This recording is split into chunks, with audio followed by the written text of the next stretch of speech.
Si vous avez une Bible avec vous, je vous invite à l'ouvrir dans le livre de la Genèse, s'il vous plaît. Le livre de la Genèse, moi j'utilise la version Louis II 21. Peut-être que vous utilisez une autre version, c'est pas grave. Hein. Il y a juste les mots utilisés qui sont remplacés par les autres synonymes dans certaines versions. Alors nous allons au tout début, le chapitre 2 du livre de la Genèse. C'est facile à trouver puisque c'est le premier livre de la Bible. La Bible est donc composée de 66 livres. Genèse chapitre 2. Et faisons une lecture à partir du verset 16 jusqu'au verset 24, s'il vous plaît. Alors, mon thème ce matin, on va parler de la famille, on va parler de la volonté de Dieu pour nous, pour chacun d'entre nous. C'est bon? Chapitre 2, versets 16 à 24, s'il vous plaît. C'est bon? L'Éternel Dieu donna cet ordre à l'homme. Tu pourras manger les fruits de tous les arbres du jardin, mais tu ne mangeras pas le fruit de l'arbre de la connaissance du bien et du mal, car le jour où tu en mangeras, tu mourras. C'est certain.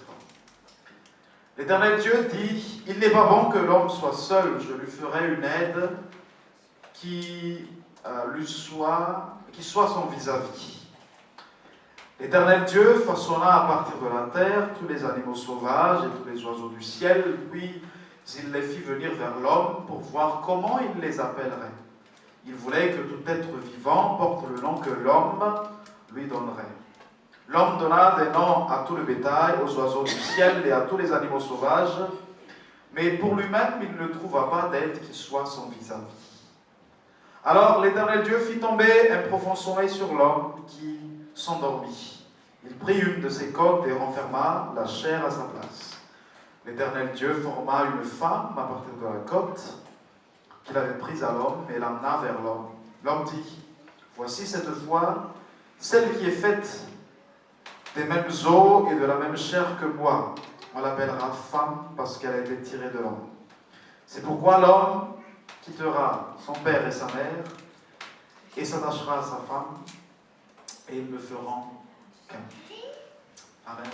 Amen. La Bible nous apprend que Dieu est le créateur de tout ce que nous voyons. Dieu a créé tout ce qui existe, tout ce que nous voyons, tout ce que nous pouvons comprendre, et même au-delà de ce que nous pouvons voir. Il est le créateur. Certaines personnes s'opposent à cette idée en essayant d'évoquer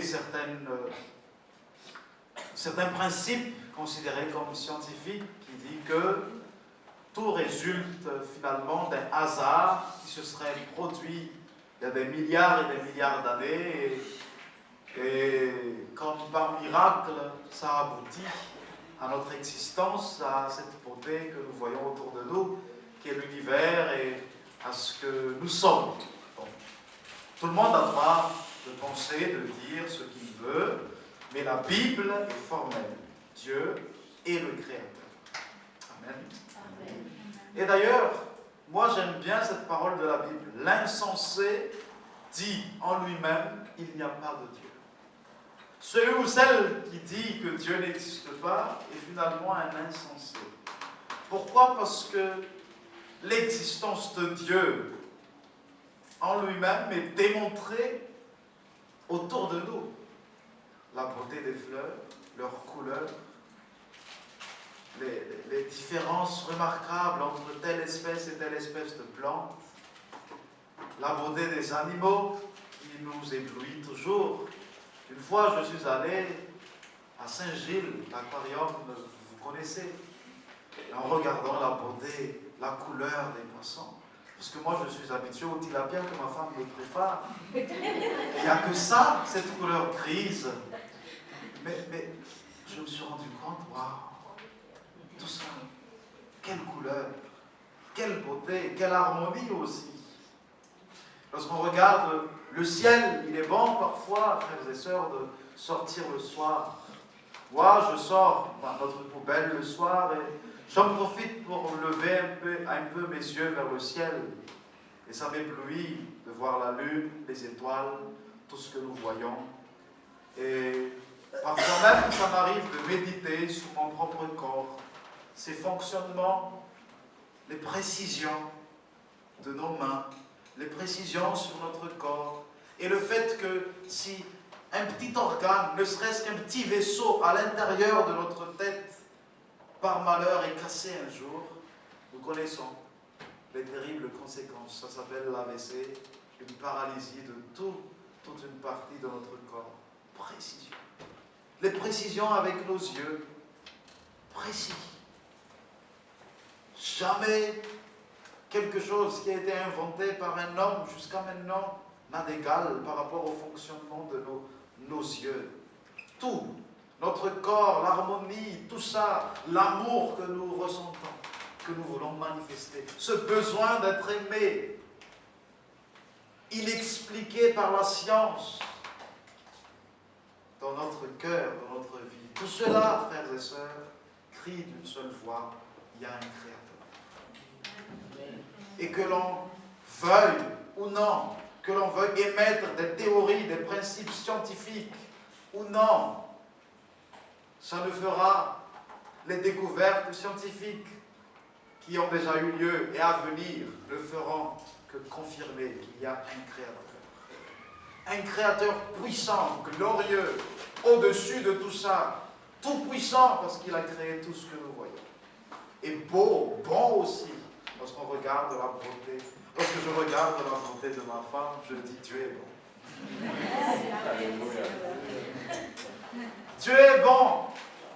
Et lorsque je vous regarde, votre sourire, Dieu est bon. N'est-ce pas?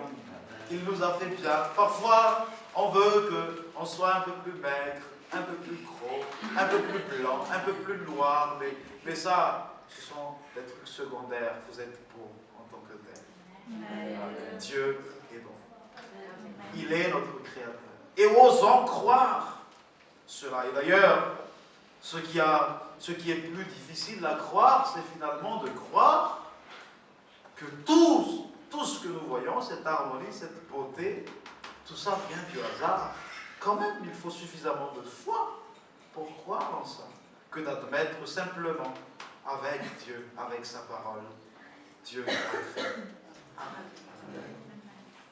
Et allez faire un tour dans le livre de la Genèse. Lisez ces paroles, ces passages miraculeux, presque comme une conte de fées, mais c'est une réalité. Dieu est bon. Amen. Amen. J'aurais bien voulu être là lorsque Dieu a tout créé, mais non. Alors, pourquoi je vous dis ça? Non pas pour vous rappeler ces choses seulement, mais pour vous dire que Dieu, en tant que créateur de l'univers, de tout ce que l'univers contient, de nous, donc, toi, moi, et aussi le créateur d'une institution qu'est la famille. Dieu a créé la famille. Dieu a créé la famille, le foyer que nous voyons actuellement. Il a créé les animaux, tout, et il a créé l'homme. Le premier homme s'appelait Adam. Sa naissance est un peu surprenante, puisque ce n'est pas exactement comme nous voyons tous les... Dieu a fait et est sorti par la suite, puisqu'il a insufflé son esprit à l'intérieur, une âme à l'intérieur. Adam est devenu un être vivant. Mais il ne s'est pas contenté de créer seulement Adam. La Bible dit, Dieu a considéré qu'il n'est pas bon pour à l'homme qu'il soit seul. Donc je vais lui créer une aide semblable. Quelqu'un qui va l'épauler, qui va le compléter en quelque sorte. Et par Adam, Dieu va créer la femme Ève. Dieu a créé la famille.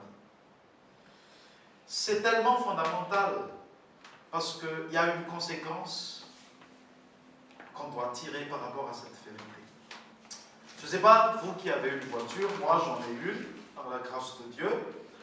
À l'intérieur de la boîte, comment est-ce qu'on appelle la boîte au gants? Je sais plus.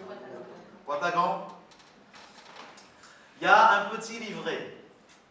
Et ce livret, c'est écrit manuel d'utilisation de la voiture, qui contient toutes les informations que vous devez connaître par rapport à la voiture, la vitesse, le poids, le nombre de passagers, le fonctionnement des boutons, etc., etc. Mais contient aussi des instructions techniques par rapport à la voiture. Comment vous devez faire pour gonfler les pneus, comment vous devez faire pour la vidange, à quelle fréquence doit-on le faire pour que la voiture soit bien entretenue, etc., etc. Il y a tout. Et si nous voulons que tout se passe bien, on ne doit pas seulement faire à notre tête, mais on doit suivre les recommandations du constructeur, du créateur. Lorsque moi je gonfle mes pneus, tout de suite moi j'ouvre la portière et je regarde les indications qui sont dessus. Après je fais 2.1 par. Voilà, c'est gonflé, c'est bon. Mais quelle folie de dire non, non, ça c'est pas bon, c'est ridicule, moi je vais faire, moi je pense qu'il faut 4 au lieu de 2 barres. Donc je vais gonfler à fond, comme ça c'est bien, c'est solide. Oui, c'est très bien, c'est solide, mais sauf qu'après un certain temps, ça va exploser certainement. Il faut suivre le manuel de celui qui a créé la voiture. Et même lorsqu'il y a une panne, le meilleur choix qu'on peut faire, c'est d'aller directement vers le constructeur. Renault, Peugeot, même si parfois c'est beaucoup plus cher que par rapport à un garagiste normal. Mais là, on peut être sûr que ça va bien être réparé, parce que c'est le même constructeur qui va réparer, n'est-ce pas? Et c'est ça. Bon, on n'a pas tous... Moi, je me contente d'un petit mécanicien. Si elle a... À moins que vous voulez m'amener ma voiture chez Renault, hein. Je ne lui oppose pas. Tout cela pour dire que puisque Dieu, c'est lui notre créateur, c'est lui qui a institué la famille, c'est lui qui a fait que nous sommes tels que nous sommes, c'est lui qui a tout institué, eh bien pour que nous soyons en bon état de fonctionnement, pour que nous vivons une vie heureuse, épanouie et remplie, eh bien j'aimerais vous dire qu'il y a un seul choix à faire aussi, c'est de se tourner vers ces instructions.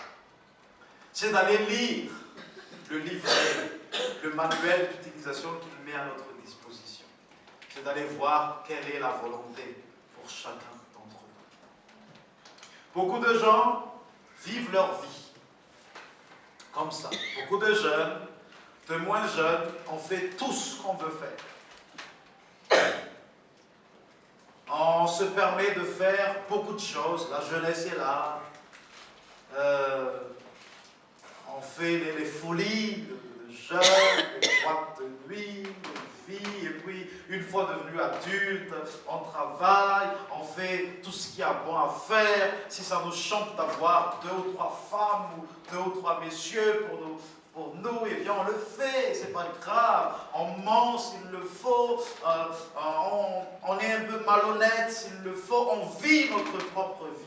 Et j'aimerais vous dire que la personne qui fait cette vie-là peut peut-être sourire, rigoler, avoir un petit plaisir, mais n'aura jamais le vrai bonheur à l'intérieur. Il y aura toujours un vide à l'intérieur. Il y aura toujours quelque chose qui manque à l'intérieur. Malgré qu'il y a l'argent, malgré qu'il y a tout ça, malgré qu'on se sent vraiment épanoui, on a tout, on est bien placé dans la société. Tant qu'on ne revient pas vers celui qui nous a créés, il y aura toujours un vide, il y aura toujours une manque. Et ce matin, la parole de Dieu vous appelle à se tourner vers lui. Lui, notre Créateur, lui qui nous connaît mieux que nous-mêmes. Et lui qui a tracé un plan. Ce plan-là, c'est le meilleur plan qui soit jamais créé pour notre vie. Dieu a un plan pour ta vie, parce que tu es sa création. Il t'a créé. Amen.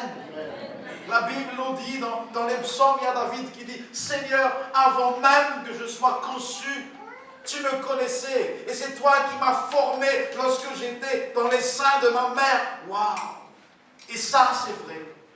Avant même que nos parents ont pensé à nous concevoir, Dieu a déjà eu un plan pour toi. C'est lui qui t'a tissé, c'est lui qui t'a fait. Et il veut ce qu'il y a de meilleur pour toi. À condition que toi, tu t'approches de lui. À condition, comme celle qui nous a conduits dans la louange nous a dit, à condition que toi tu dis, Seigneur, je mets ma vie entre tes mains. Parce que je sais que entre tes mains, là est mon bien. Disons comme le psalmiste qui dit, proche de Dieu, là c'est mon bien. On peut toujours vivre pour nous-mêmes, chers amis, mais on ne sera jamais satisfait. Mais une fois notre vie entre les mains du Seigneur, riche ou pauvre, malade ou pas malade, lorsqu'on a des difficultés ou pas, tout ça ne comptera plus. On sera satisfait. Amen. On sera comblé parce que Dieu est dans notre vie. Dans le cœur de l'homme existe un vide. Et ce vide prend la forme de Dieu. Lorsque Dieu n'est pas dans la vie d'un homme, ce vide sera toujours vide. Si vous n'avez pas encore décidé de donner vraiment votre vie au Seigneur, c'est-à-dire reconnaître qu'il est le Seigneur, qu'il est le chef de votre vie, qu'il est votre Créateur, vous avez besoin de lui, eh bien faites-le. Ne tardez pas, n'attendez pas demain. Beaucoup de gens le connaissent, mais disent, bon, demain, l'année prochaine, bon, je vais terminer un peu ça, un peu ci, un peu ça, et parfois c'est trop tard. On n'est pas maître de lendemain. Si tu n'as pas pris la décision, l'engagement ferme de donner ta vie à Jésus, celui qui est venu pour nous sauver, eh bien fais-le. Moi j'aime toujours dire que moi je l'ai fait. Alors que j'étais adolescent, je ne peux pas ne pas le raconter et le ré-raconter encore, au risque même que vous dites, ben, on a déjà entendu cette histoire, pasteur, mais je veux encore le répéter ce matin. Alors que j'étais invité dans une église, pourtant je connaissais le monde chrétien. Le pasteur a prêché la parole de Dieu, et là j'étais convaincu que j'avais misérablement besoin de Dieu. J'étais perdu, j'étais souillé, j'étais incapable de vivre une vie saine. Et là, alors que j'étais seulement adolescent, je donnais ma vie à Jésus. J'ai dit, Seigneur, tu pardonnes mes péchés. À partir de maintenant, je te suivrai. Et jusqu'à maintenant, je le suis. Jusqu'au dernier souffle de ma vie, je le suis. Amen. Oui, en cours de route, je n'étais pas toujours l'enfant idéal pour Dieu, mais il m'a toujours aidé. Et il a fait en sorte que je suis tel que je suis maintenant par sa grâce. Et lorsqu'on comprend de telles choses, lorsqu'on est là le dimanche matin, lorsqu'on est là le mercredi soir, lorsqu'on est chez soi, à la maison, on ne peut pas rester la bouche fermée. Mais on dit, Seigneur, merci. Merci pour cette vie nouvelle. Merci pour le changement. Merci pour tout ce que tu as fait. Merci pour ce plan que tu as tracé pour moi. Merci pour mon cœur, Seigneur. Je suis satisfait. Je n'ai pas tout, mais tu me satisfais. Amen. Tournons vers celui qui nous connaît mieux que nous-mêmes. C'est Dieu. Va bien. Si nous voulons que cette voiture que nous sommes roule bien, n'ait pas de soucis techniques, etc., tournons toujours vers les instructions du Créateur, notre Dieu. Amen. Il y a un homme dans la Bible qui a fait aussi ce choix. J'aimerais vous inviter à lire son histoire. Dans le livre de Josué, chapitre 24, Josué, chapitre 24, et nous allons lire le verset 14. Josué, chapitre 24, et nous lisons ensemble, s'il vous plaît, le verset 14. Josué dit, « Maintenant craignez l'Éternel et servez-le avec intégrité et fidélité. Faites disparaître les dieux que vos ancêtres servaient de l'autre côté de l'Euphrate, et en Égypte et servez l'Éternel. Mais si vous ne trouvez pas bon de servir l'Éternel, choisissez aujourd'hui qui vous voulez servir. Soit les dieux que vos ancêtres servaient, les dieux des Amoréens dans le pays duquel vous habitez. Quant à ma famille et moi, nous servirons l'Éternel. Quelle belle déclaration!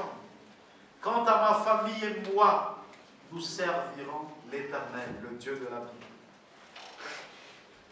Les enfants d'Israël étaient le peuple que Dieu voulait bénir. Et au travers de ce peuple, Dieu voulait bénir le peuple du monde entier. Mais cette nation qui était Israël était tout le temps rebelle par rapport à Dieu. Ne voulait pas suivre la volonté de Dieu. Jusqu'au point où Josué devait leur dire, ben, finalement, venez, regardez-moi dans les yeux, peuple. Vous avez le choix. Soit vous servez Dieu, soit vous ne le servez pas. Peu importe votre choix, ça vous appartient. Il y aura des conséquences. Si vous servez Dieu, il sera à vos côtés. Vous serez sauvés. Vous aurez la vie éternelle. Vous ne serez pas perdus pour l'éternité. Vous ne serez jamais seuls. Soit vous servez ce que vous appelez Dieu. Mais derrière tout ça, c'est le diable. Et vous n'avez pas d'autre choix. Soit Dieu, soit le diable. Prenez votre place, votre position. Et Josué a dit, mon choix est fait. Ma famille, enfin, mes enfants et moi, nous servirons l'Éternel. Faites ce choix-là, frères et sœurs. Servez l'Éternel. Servez votre Créateur en la personne de Jésus. Amen. Servons Dieu. Et comme je vous ai dit, puisque nous appartenons à Dieu, finalement, sa création, il a des choses à nous dire concernant la famille, concernant la manière dont nous devons mener notre vie.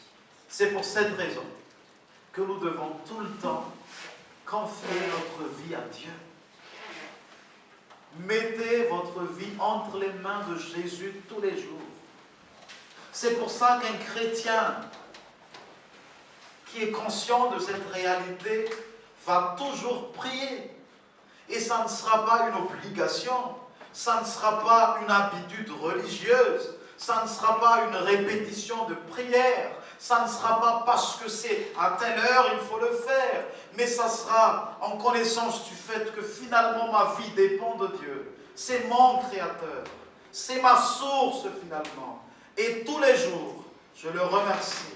Tous les jours, je me confie à lui. Tous les jours, je lui mets mon fardeau. Et Jésus a dit, venez à moi, vous tous qui êtes fatigués et chargés. Je ne sais pas vous, mais parfois, moi, j'ai l'impression d'être fatigué et chargé. Parfois, pendant une journée, ça vous fatigue. Tout ce qui s'est passé vous fait fatigué.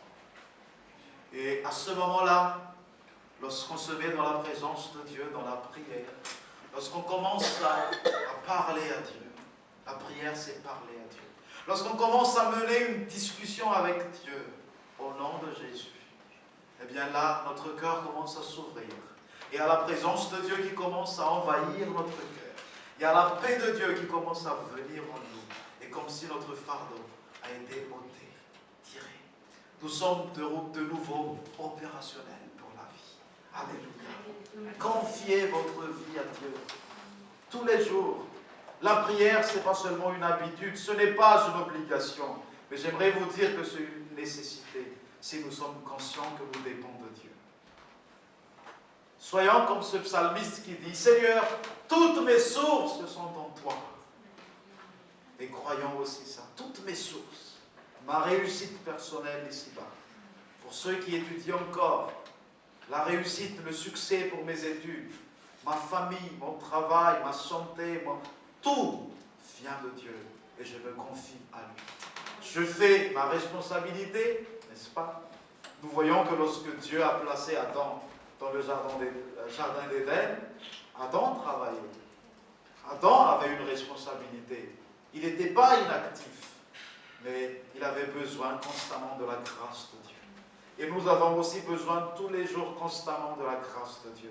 Et la Bible dit que Dieu renouvelle sa grâce chaque matin. Alléluia. Chaque matin, c'est renouvelé pour nous, pour toi, pour moi. Si seulement on voulait chaque matin aussi s'approcher de lui. On dit qu'on n'a pas le temps.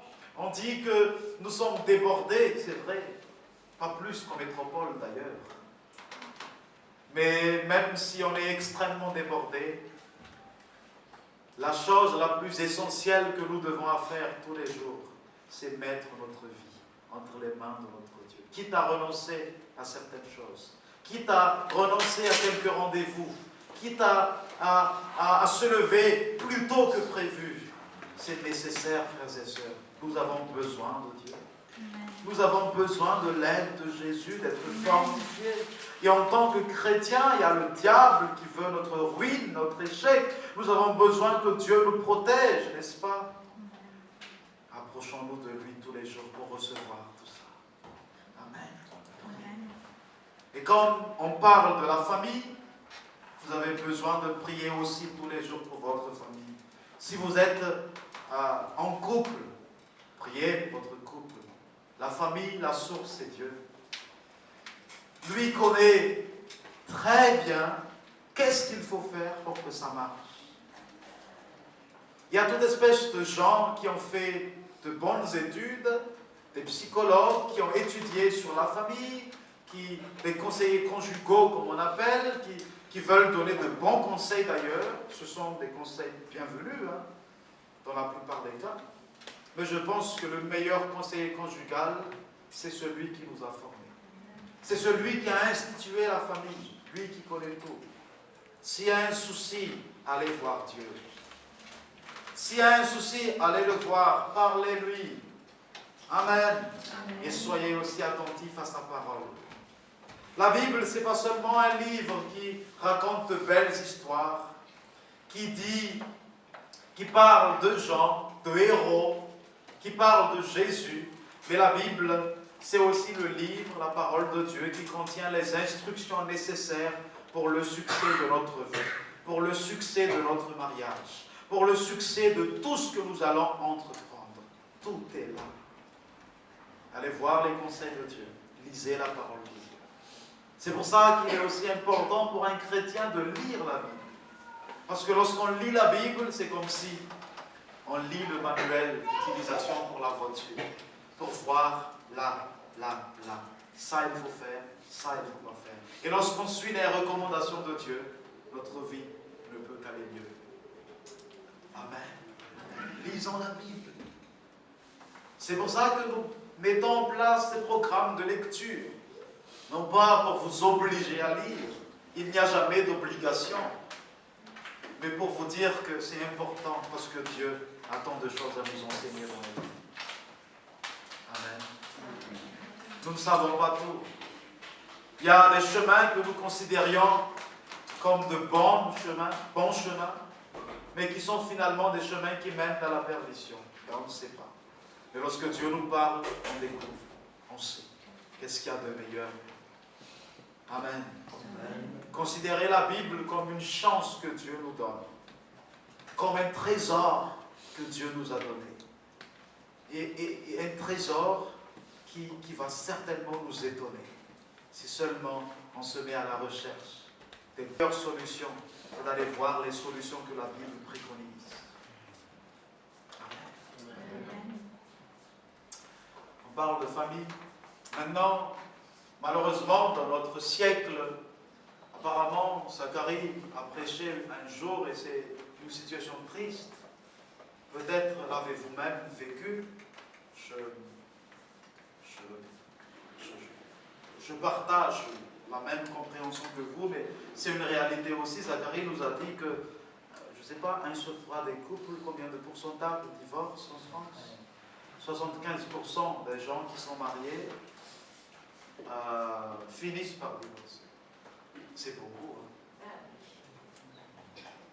Est-ce que ces gens ne s'aiment pas, ne s'aimaient pas? Si, ils s'aimaient. Sinon, ils ne se seraient jamais mariés. Mais les choses ont fait que les difficultés sont apparues, devenues insurmontables pour l'un et pour l'autre, au risque de dire ça ne marchera plus. Ça ne marche. Mais moi, j'aimerais vous dire que lorsqu'on suit les instructions de Dieu, ça marchera toujours. Il y aura des difficultés, mais ça marchera parce que Dieu nous aime. On parle d'enfants rebelles, d'enfants qui n'écoutent pas, etc. C'est triste pour un parent. Moi, je suis père et je ne veux surtout pas que ma fille soit rebelle. Mais lorsqu'on suit les recommandations de Dieu par rapport à l'éducation, eh bien, ça ne peut qu'aller bien. Et je suis là, non pas pour condamner notre vie passée. On avait tous notre vie passée, alors qu'on ne connaissait pas vraiment le Seigneur et sa parole. Et on a commis telle ou telle erreur et on n'a pas tout le temps élevé nos enfants bien comme il faut, peu importe. Mais aujourd'hui, c'est encore une chance que Dieu nous donne de nous rappeler qu'il est là pour nous. Sa parole est là pour nos familles. Son esprit est là pour nous aider. Ses instructions sont là pour nous et saisissons-les. Amen. Si nous avons commis une erreur, eh bien oublions le passé, mais pour l'avenir, tâchons-nous d'aller vers la parole de Dieu. Amen. Et si nous considérons qu'on peut encore rattraper quelque chose, eh bien n'hésitons pas à le faire avec l'aide de Dieu. Il nous donnera le courage nécessaire pour le faire. Par son esprit, il est avec nous. Amen. Amen. Faites-le. Dieu vous bénira. Et moi, j'aimerais juste vous dire que notre bien, c'est en lui. Et suivons ses recommandations. Je n'aurai pas le temps ce matin de dire quelques exemples de recommandations que Dieu s'adresse à nos familles, à nous. On va en parler dimanche prochain, mais j'aimerais peut-être m'en arrêter là. On dit que l'attention est gardée pendant 30 minutes. Après 30 minutes, les gens commencent à... Donc je préfère arrêter là. Tout ça pour vous dire qu'on a besoin de notre Créateur. Et en la personne de Jésus, Dieu est venu pour nous sauver. Les gens ne comprennent toujours pas qui est Jésus. Jésus, c'était un homme de Dieu. Un plein homme. Ce n'était pas un semi-homme, mais c'était un homme comme moi, comme toi. Mais Jésus était et demeure aussi Dieu. La Bible dit qu'il est la parole de Dieu, pour dire que Dieu et Jésus ne fait qu'un. Finalement, la parole de Dieu ne peut pas être séparée de Dieu. Sans sa parole, Dieu n'est pas Dieu. Et Jésus, c'est la parole de Dieu.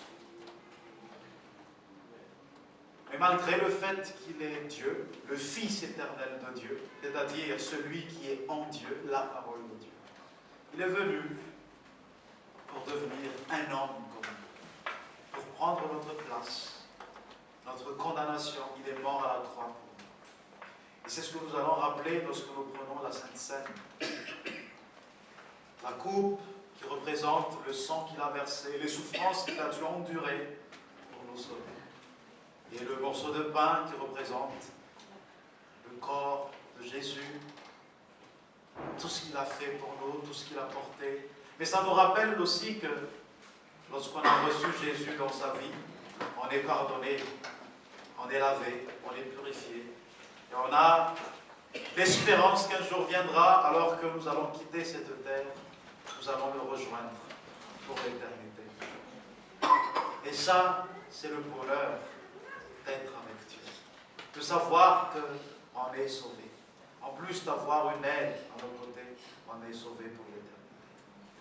J'aimerais que l'on prie déjà pour ces paroles. S'il y a quelque chose qui vous a touché, comprenez que c'est Dieu qui vous parle ce matin. Amen. Et priez en conséquence. Agissez en conséquence. Ne permettez pas au diable de vous faire reculer, de vous faire attendre dans votre décision, mais faites-le. S'il y a une décision que vous devez prendre ce matin, prenez-le. Amen. S'il y a quelque chose que vous devez arrêter, arrêtez-le. Faites-le. Demandez la grâce et l'aide de Dieu ce matin. J'aimerais que chacun puisse prier, peut-être à haute voix ou à voix basse, ou peu importe, mais que chacun prie en fonction de son besoin ce matin. Alléluia. Seigneur, merci. Tu es au milieu de nous. Nous sommes heureux parce que c'est un privilège. Si le président de la France serait venu